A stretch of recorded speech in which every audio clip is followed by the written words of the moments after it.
I am the only one in my district that's a veteran. I'm the only one that's not backed by the big political parties. One of them's backed by one political party, the other one's backed by the other. I am a Republican, but I'm not being backed with their money. And if you vote for me, I'll stand up to all of them. I don't get pushed around. I am not thin-skinned, and I've been through a whole lot of things in my life, but I'm passionate about this city.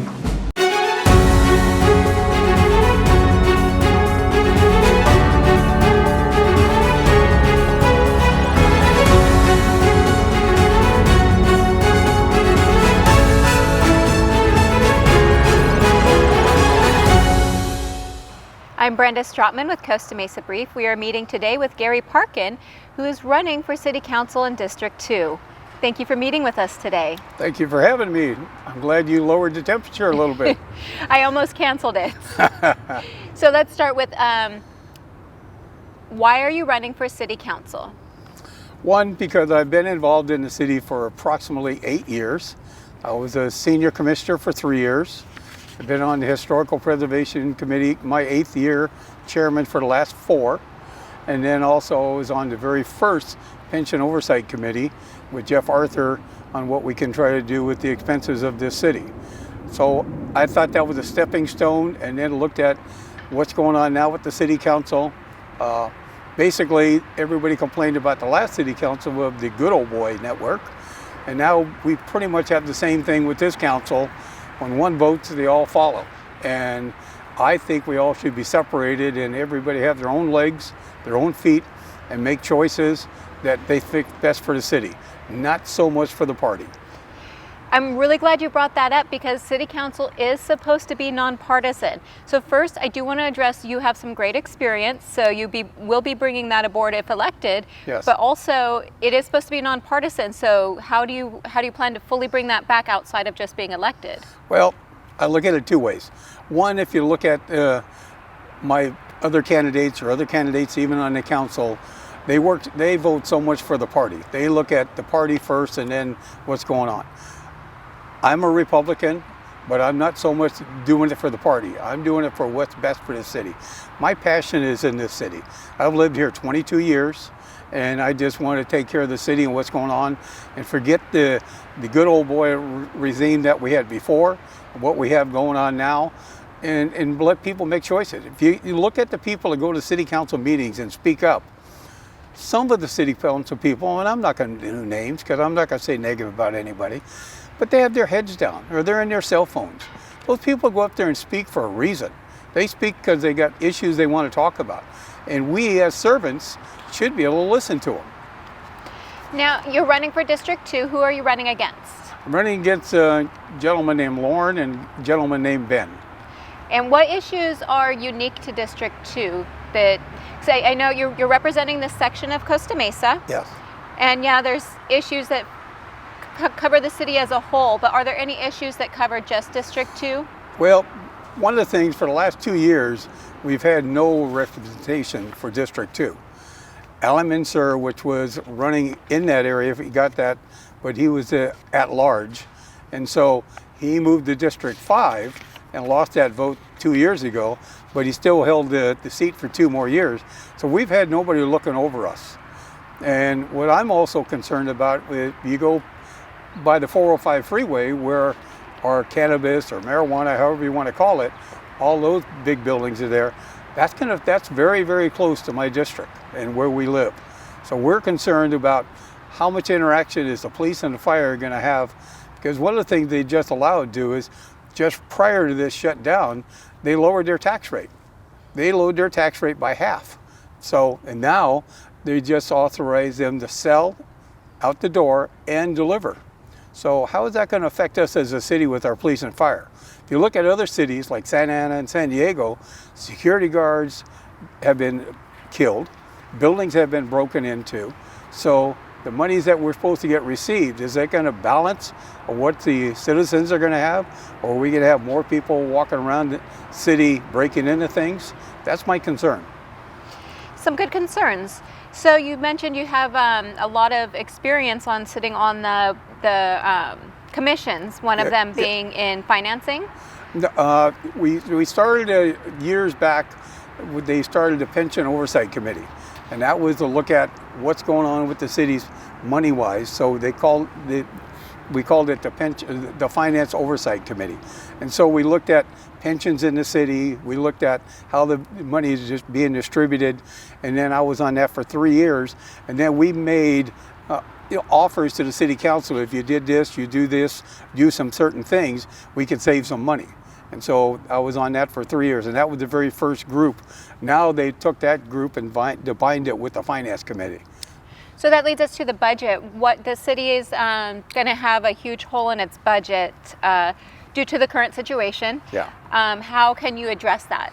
Well, one of the things that I'm concerned with the current situation, if you look at South Coast Plaza, which brings in a lot of money to our city. You look at Harbor Boulevard, and you look at the restaurants, the hotels, the businesses along there, all that money is dribbled down slowly. Some of those places are down to 1/4 of what they had, because a lot of the restaurants that do takeout, their takeout is not as much as sitting down in a restaurant. So when I'm looking at that is saying, okay, we've already dipped into our reserves. We had 30 million reserves, and we're dipping into that.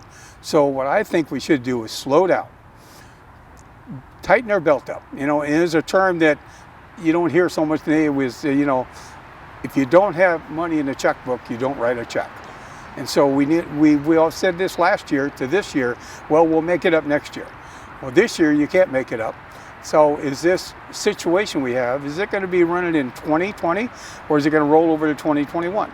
Well, if I was a betting man, it's going to roll over to 2021. Some businesses in our city have already gone out of business. There's some local businesses that I've gone to that are no longer there. Also, I've gone to Seal Beach, one of my favorite barbecue places. They were there 11 years, and they had to fold up. So what we need to do is tighten up our belt and see what we do. One of the things that I see this city council has that we've never had in the past is our mayor has her own person, then the city council will have 2 other people helping them. They've never done that before. Every time city council or the mayors have had this, they use the people at City Hall here. The city manager has a slew of people, and that's who they've used to people. Because the mayor and the city council is not a full-time job. Now, they might be putting in a lot of hours because of the situation we have right now, but it's not a full-time job. Well, how would you have a full-time employee just for you when you're laying off, not so much layoffs yet, but we do furloughs. So after furloughs, what's after furloughs? Layoffs. So you're bringing on people there that never been here before just for you. Those expenses we can cut. Are there any other expenses we could cut? Well, the pension is a big thing with the city. The pension, but that has to be changed with the state. Because if you look at how it's worded on how many years you've been here, and then how many years of service versus your age, the pensions. But that has to be done up in Sacramento. And that's something that we need to get with CALPers and work with them more diligently on how we're going to do that. Because if you look at other cities, not so much us so far yet, but other cities have filed for bankruptcy. Now, do we want that? No. I don't think we're close to that, but we need to tighten up the belt on saying how we're going to do is spend less money and take care of our people. Because otherwise, what you're going to come to is raising taxes. So being a homeowner, I don't want my taxes raised. And just like everybody I've talked to, they don't want their taxes raised because of this issue. So we need to wrap our hands around it. So one of the ways the city makes money, you had mentioned, is by businesses being here. Yes. So how can you bring more businesses to Costa Mesa? Well, what we've got to be known as is the city of the arts. Not the city of the marijuana or the city of the cannabis. We need to be known as the city of the arts. I mean, when I tell people where I live, they say, oh, that's great. You get the ocean breeze. It's a great place to live. We're still a very small city, 110, 115, depending on who's counting that day, 1,000. So, this is still a small city atmosphere, and I like to keep it. And there's a lot of people who like to bring their businesses in here to do that. So we have to encourage them to move from an area that's not successful for them or a higher crime area to move to our cities. And I think they need to set up another committee just for that. What can we do? I mean, the commerce people here in the city are trying to work on that, but we're losing businesses. What about the homeless issue? The city's homeless issue hasn't changed year to year. The numbers Yeah. stay the same. So what more can you bring to the table than what the city's already doing? Well, I think they're doing a great job with the homeless thing. You know, the bridge where they have them at right now is doing a great job, and they need to do that. But if you're a homeless person, where do you want to live? In Indio or Corona or Riverside? You come to the cool area. In Newport Beach, Huntington Beach, Costa Mesa, Seal Beach. That's where they're coming to because the weather's nice, you know? So we need to do a little better job of, we know Santa Ana is transporting people over here that are bringing people over and dropping them off. We need to do a better job in making sure, get with their city managers, get with their police departments, not let that happen, because that just brings more and more. And then the other thing with that is expenses, back to the budget, is we just paid $6 million for a building over by John Wayne Airport. And then the city council just authorized 3.6 for improvements. Well, should we do that right now, or should we put that on hold for 6 months and still continue to use the bridge because we don't have that money coming in from South Coast and all the other businesses around here? I believe we should put it on hold. You know, any contract can be put on hold, and I think that's one of the things we need to do, and continue to work with the homeless and continue to try to get those people wherever they're from. If they're from another state and they got relocated, we help them with that, and we've done a very good job doing that.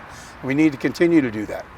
Also along the lines of homelessness, some financial institutions actually just this week released statistics on evictions that we can expect. Yeah. By January 1st, I know California is looking at 30% of the renters are facing eviction. Yeah. Is there anything the city can do to help prevent those people from becoming homeless? You know, that's a tough thing because that's a double-edged sword. You say, okay, they haven't paid their rent for 6 months because they're out of work or whatever. Yeah, that's really sad. But the guy that owns that place, does he still making his payments to his lender? Is he going to lose everything too? So maybe he could try to get another renter in there. But I think the city could step up and do some subsidizing. Get with the landlords and say, here's the situation. Here's what's going on. I think we could intervene there a lot better than we have. And I think we need to do that because there are going to be a lot of people displaced. So do you agree with how the city has handled the current situation, not just with the homeowners of renters, but in all areas? Do you agree with what they've done? No, I think they've done the right step. You have to go forward and see if there's assistance you can give, because city of Costa Mesa is a beautiful place to live, and there's a lot of good people here, and we need to keep those people here and work with them as much as we can. So what about, what would you have done differently?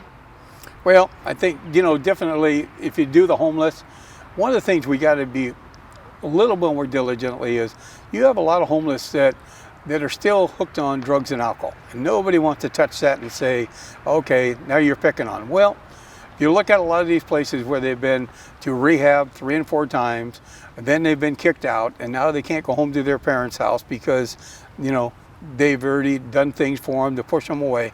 And I have personal experiences with two friends that one has had their son, they had to stay away, and their daughter stay away because they've over-abused the system. They've done the rehab 3 times, whatever.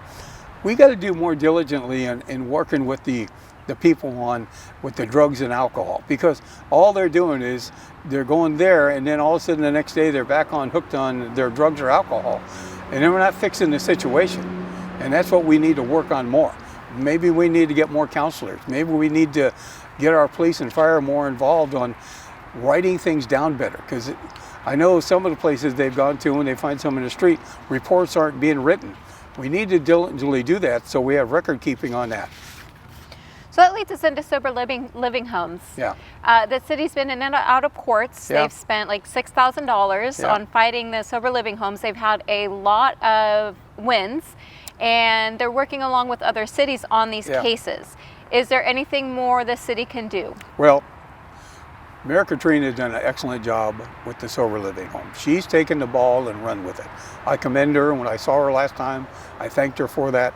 And, you know, that's what we need to do, because, you know, and she's an attorney, so she's very good about going into court and talking to the federal judges and doing that, and she's doing a great job. We need to continue to do that, because I've gone to most city council meetings, and when you get people that stand up, they go from the audience and say, I got a sober living place living next to me, and they got 11 people in there or 14 people, that means another 11 cars, and you see drugs and alcohol and all kinds of stuff in the street and on the sidewalks, and they're all smoking out in the backyard, and we can't go enjoy our backyards. I'm afraid to let my kids, ride their bikes out there. So how would you like to be a neighbor that's one of them that doesn't have a license, that's working there? So that we need to keep our foot on it and keep going, because the sober living places are making a ton of money, but none of that's coming back to the city. They're not getting permits, and none of it's coming back to the city. And then we know that once those guys run out of money, they send them to the door and they send them out. So Katrina's doing a great job. We need to keep that up. Where do you stand on mask mandates? I guess I don't understand the question so much. The city implemented a $100 fine. Oh, the mask. Okay. I didn't quite hear your word there. Sorry. That's all right. Yeah, I think it's foolish. I mean, technically you and I should have a mask on right now. I think we're 6 feet apart. Yeah. But I walk my neighborhood every day, and so many other people walk the neighborhood. And if you stop to somebody and say, hi, I should have to pull out of my pocket a mask. Now, going into businesses, if I go into Home Depot or going to a restaurant, yes, wear a mask. But when you're walking around your neighborhood, you want to talk to your neighbor, you're going to give them a fine for that?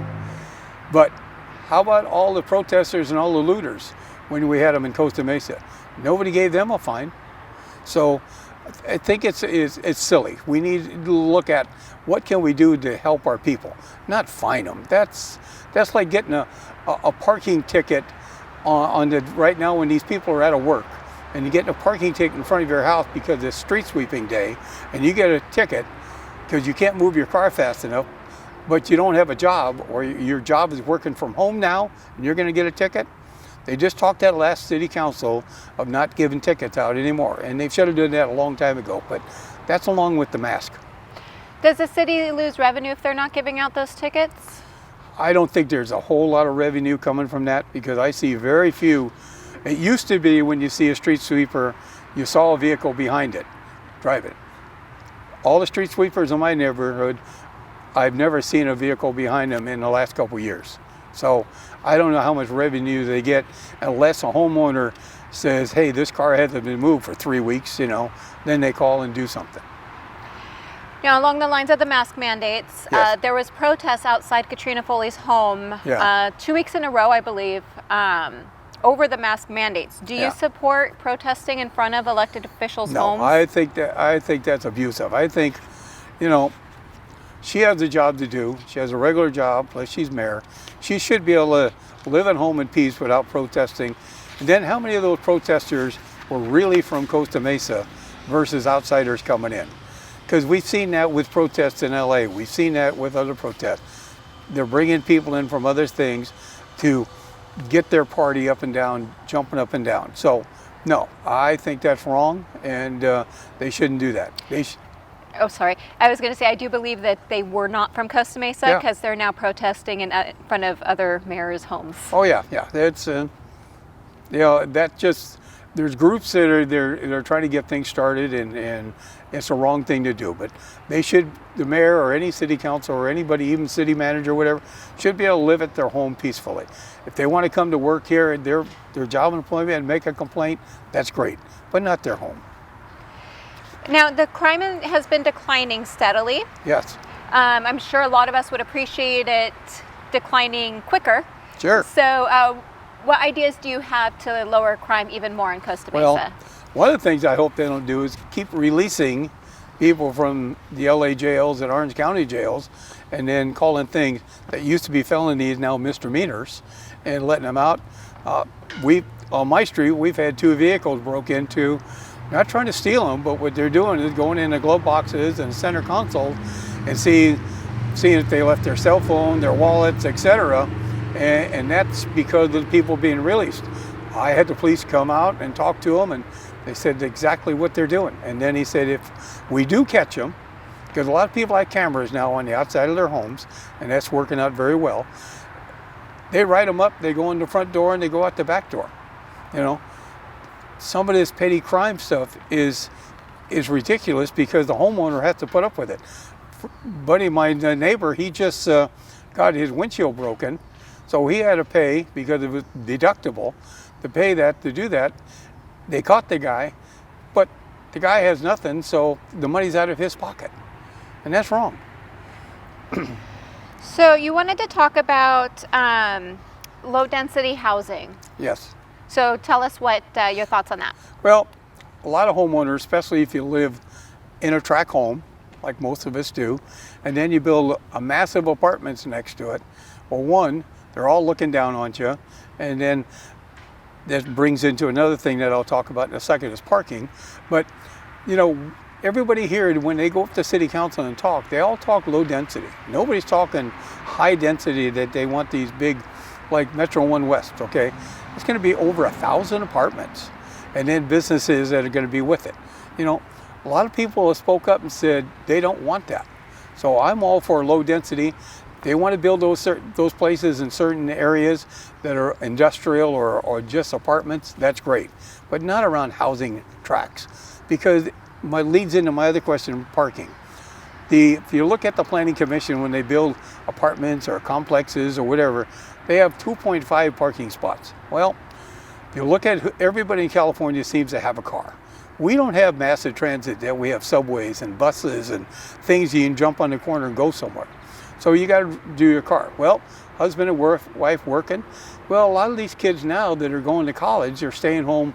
They weren't leaving at 18, 19. They're staying home to 20s and 30s. So there's 2 more cars. So the average household has at least 4 cars and 2 parking spots. So they're spilling in the neighborhoods. By where I live in District 2, there's a big apartment complex on Baker. So all those little side streets pulling into it, all those people get those cars parked there every night. So they don't have parking in front of their own home. So that we need to control somewhat better. So I am really for low density, high density in certain areas, but low density when it gets around residential. So I was going to ask you about the apartment parking issue. Did you cover everything you wanted to in that, or is there more to it? Well, one thing we stopped because of what's going on here with this situation. So what we need to do is, they talked about before, is permits. So if you lived on certain side streets, you could get a permit for your car to park in the street because you live in front of that house. And then that way they can control some of the apartment traffic, and then the police can start issuing tickets and code enforcement can start working with them. But in my neighborhood, there's a guy that has 3 construction trucks that parks in front of 3 homes every day. And these neighbors complain, and what they get told is, well, they can park there for 72 hours. Well, yeah, they move every day, but then when they come home, they have no parking spot. So we need to get back to the Planning Commission on how many spots we really issue for when they build these complexes, there's more parking. So one last question is, why should the voters of Costa Mesa vote for you? Well, one of the reasons is I've been a senior commissioner for 3 years under 2 different mayors. So that must have been something that each one of them voted me in. And then I've been on the Historical Preservation Committee for 8 years. I've been the chair for the last 4. Things that we're doing in the city is businesses that have been here 50 plus years, okay? We just did Theodore Robbins Ford. He started his business in Newport Beach and then moved to Costa Mesa in the 60s.